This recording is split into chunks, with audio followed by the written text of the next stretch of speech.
One of the dumb things I did recently was I was talking after last week's service to the ladies that were serving morning tea, and the part of the reason for me going to Holy Cross Church at Hackett is because it's a more traditional church where they wear the robes and so forth, so it's just to broaden my experience of Anglicanism. So while I was talking to these ladies, they asked me, how does it compare to Gungahlin Anglican? And a look of confusion crossed their faces when I said, we don't wear the clothes. And then they said something to the effect that they knew that Anglicanism was a broad church, but they didn't know there were nudist congregations. Sorry about that. I still do lots of dumb things, and if I was smarter, I would learn more from other people's mistakes rather than making so many of my own.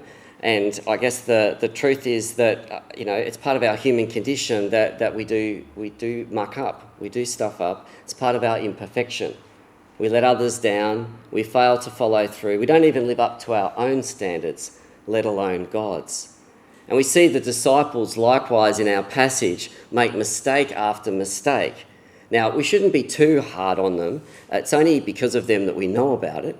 And of course, they didn't have the New Testament and the church and the benefit of reflecting on the whole of Jesus' life.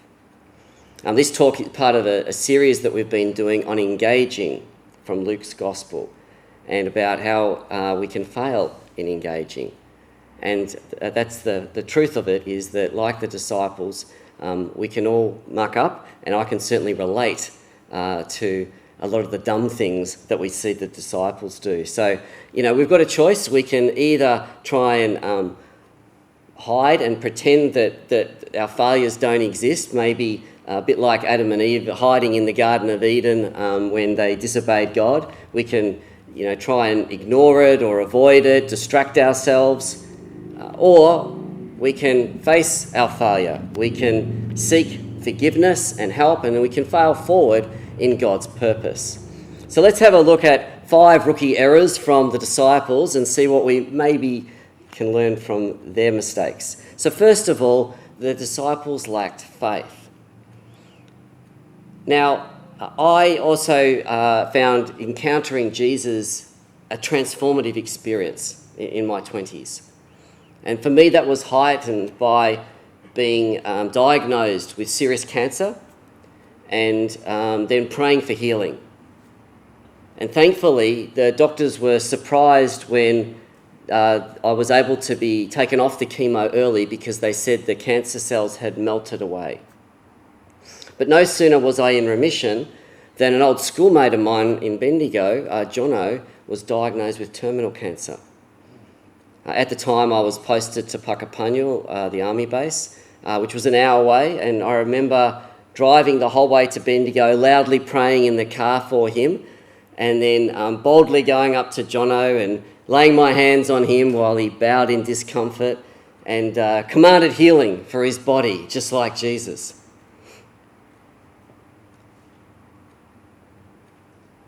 A few weeks later, Jono passed away. I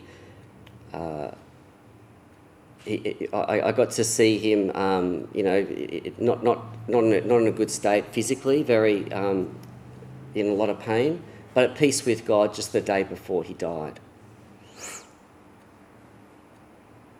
I wanted for Jono what I'd experienced. I'd like to think that I had good intentions, but the truth is, I didn't receive any direction or special empowerment to heal Jono. I just wanted it. But like the disciples in our story, I tried to bring healing and failed. We see that the disciples couldn't drive sickness out of this boy. This is in the context of Jesus has been on the mountain where he was transfigured. He had his 3 closest mates, Peter, James and John, with him. And while he was there, the rest of the disciples were at the foot of the mountain, and this man comes up to them with his boy who's screaming, who's foaming at the mouth, crying out. I mean, what would you do? Verse 40, I begged your disciples to drive it out, but they could not, says the dad. You unbelieving and perverse generation, Jesus replied. How long shall I stay with you and put up with you? Sound a bit harsh? It reminds us of when Moses came down from the mountain, having met with God, only to discover unbelief and complete loss of focus, allowing evil and oppression free rein.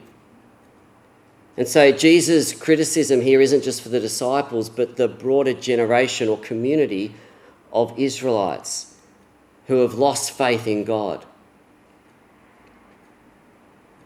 Thankfully, though, just like in Moses' time, God gives a second chance to those who turn to him. So in verse 42, Jesus rebuked the impure spirit, healed the boy, and gave him back to his father. There's lots we don't know in life, isn't there? Why one person experiences God's power and another person's prayers go unanswered. Why one person grows in faith and another person falls away. How evil spirits work and how that might impact our health, even though in Luke's gospel the two are clearly linked, and that was my experience too. There's lots we don't know, and we don't know specifically why the disciples couldn't heal this boy, just that Jesus could. In verse 43, they were all amazed at the greatness of God. Amazed. Well, you would be, wouldn't you? But maybe that actually gives us a clue to why the disciples couldn't heal him. I mean, when you think about it, do you think Jesus was amazed at the greatness of God? Or could it be that Jesus' trust in God's greatness was such that he could perform miracles that no one else could? So instead of lacking faith, we can remind ourselves of God's greatness. Second, they lacked understanding. Now, if you've ever had an amazing spiritual experience, a mountaintop high or something, then you might have a little sense of perhaps what Peter, James and John experienced on the mountain when Jesus was transfigured before them. I know for Amanda and me, we once went to a church in America where people queued up all day long to get into a service 6 nights a week, and it went for years. And inside there was just such an incredible presence, I couldn't describe it.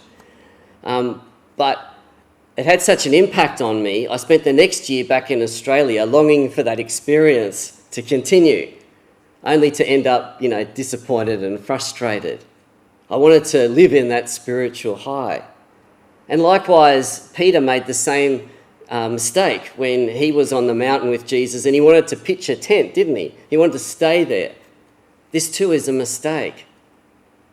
Following Jesus isn't all about permanent spiritual highs any more than marriage is just always bliss. It isn't all about the mountaintops. And so Jesus confronted the disciples' expectations. No doubt there were assumptions made about him, having seen his glory, having seen his power over evil spirits. There were many who looked to him to be like a Moses or a David type figure who would conquer the Romans. So Jesus confronts them and says in verse 44, listen carefully to what I'm about to tell you. The Son of Man, that is Jesus, is going to be delivered into the hands of men. But they did not understand what this meant. Jesus said, listen carefully, but they failed to understand. What happens when God doesn't meet our expectations? We get confused. It doesn't compute. We don't understand. And oftentimes, just like the disciples, we fail to ask. We get so caught up in what our expectations are, what we wanted, that we fail to ask God what he wants. In the Bible, understanding isn't about the intellect as much as the heart, about openness to what God's trying to do and how we might even participate in that. So instead of lacking understanding, through prayer and persisting in faith, we can seek God's wisdom and insight. Third, they lacked humility. So if lack of faith and understanding weren't enough, the disciples add to that by arguing who's the greatest. Have you ever lacked humility? When I joined the Australian Defence Force Academy to become an army officer, I found the first year much harder than I anticipated. But then I saw my chance, a chance to impress my peers and instructors when we went for a week of adventure training just near Wee Jasper. We were going to learn how to angel dive. I don't know if anyone's done angel diving. It's kind of like rappelling. Grant's done that. It's kind of like rappelling, but you do it head first. And in this case, we were going to do it off a bridge with a flowing water underneath. We were going to lower ourselves under the bridge with the harness, the springy rope, let the rope go head first toward the river, and then pull on the rope just before you enter the water just to slow your impact. So you could feel the tension as we're standing on the bridge, river rushing by, everyone's listening, wide open eyes, and the more everyone got nervous, the more excited I got. I saw my opportunity, and when the instructor asked for a volunteer, before I knew it, my hand had shot straight up. I didn't really listen to all the instructions, something about a safety rope and do this, do that. Anyway, went out onto the edge of the bridge, lowered myself upside down, perhaps paused for dramatic effect, and then flung my arms out in perfect position as I was rushing toward the river, and then suddenly my body came to a complete halt halfway down because I'd forgotten to unclip the safety rope. And unlike the springy rappelling ropes, this safety rope had no give whatsoever. So pain focused around where my harness was as I was shaking in shock, and it probably took me nearly 15 minutes to eventually unclip the safety rope to then collapse into the water where a boat fished me out. Apparently, pride comes before a fall. You know, just like the disciples, I wanted to be admired and respected, but we both failed hopelessly. Jesus contrasts this arrogance of wanting to be the greatest by bringing a little kid beside him and embracing the most powerless in society. You know, if you've had little kids, you know that there's not a whole lot they can do without help in the first few years. They're absolutely dependent. All they can really do is just receive your love and care. And maybe that's the point. Maybe the starting point for greatness with God is openness to receive his grace. So instead of lacking humility and thrusting ourselves forward, we can embrace the powerless because God does. And fourth, they lacked acceptance. So if lack of humility, understanding and faith weren't enough, they then show they haven't learned a single thing by lacking acceptance toward others. I've done this too. When I first became a Christian, I was surrounded by male leaders and teaching on male headship.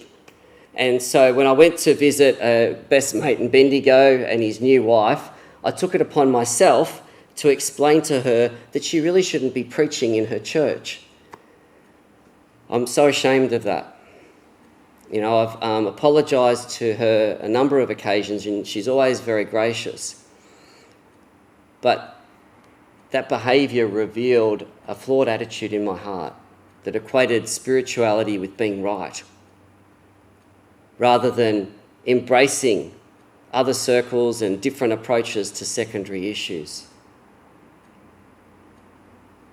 Verse 49, Master, said John, we saw someone driving out demons in your name and we tried to stop him because he's not one of us. Not one of us.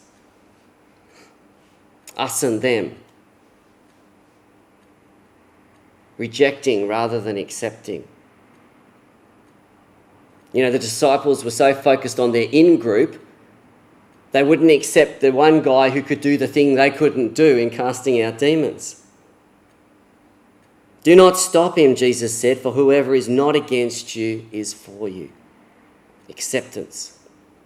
It's not that there's no distinctions in life.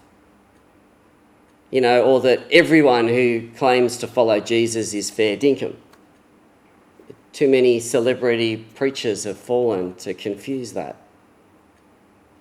But when Jesus is trying to teach them about humility and acceptance and not going around trying to big note themselves, appointing themselves the moral police is just another epic fail, isn't it?